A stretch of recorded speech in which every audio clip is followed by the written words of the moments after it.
দারুণ একটি ভর্তার রেসিপি হতে চলছে। আর আমি যে ফলটি ভর্তা করব তার দুটো ছবি আমি এখানে দিয়েছি, কাঁচা এবং পাকা। আপনারা এই ফলটাকে কী নামে চিনেন কমেন্টে জানিয়ে যাবেন। হ্যালো ভিউয়ার্স, আসসালামু আলাইকুম, ওয়েলকাম টু জেরিনস কুক। আমার অঞ্চলে এটাকে আমরা ডেওয়া নামে চিনি। আর ডেওয়াটাকে আমি ছিলে নিয়েছি। এখন ডেওয়া ভর্তা করব। দেখেন ডেওয়ার ভিতরে কিন্তু কাঁঠালের মতো একটি শ্বাস আছে,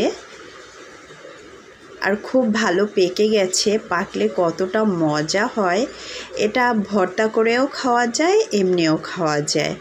তো আমি ভর্তা করে খাবো। ভর্তা করে খেতে আমার কাছে অনেক ভালো লাগে।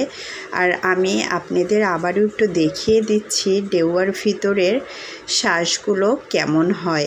একদম দেখতে কাঁঠালের শ্বাসের মতোই হয়। এই যে দেখেন, কাঁঠালের ভিতরে যেরকম শ্বাস থাকে ওরকম একটা।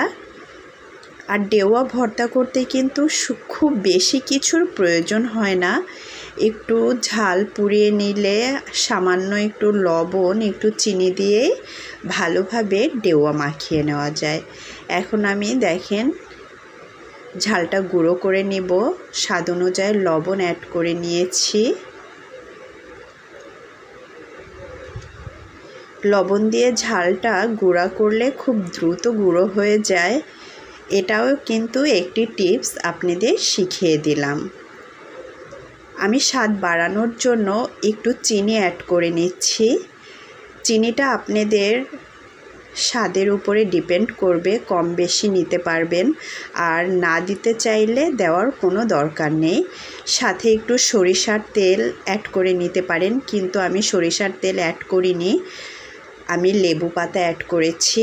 লেবু পাতা দিলে যে কোনো ভর্তাতেই ঘ্রাণটা কিন্তু দারুণ হয়, আর ঘ্রাণটাই স্বাদ বাড়িয়ে দেয়। ভালোভাবে একটু মাখিয়ে নিচ্ছি। দেখতেই পাচ্ছেন খুব ভালোভাবে মাখিয়ে নিয়েছি। আর এভাবে ডেওয়া ভর্তা করে খেলে কিন্তু দারুণ লাগে। আপনারা এইভাবে ডেওয়া ভর্তা করে খেতে পারেন। একটু স্বাদ নিয়ে দেখলাম কেমন হয়েছে।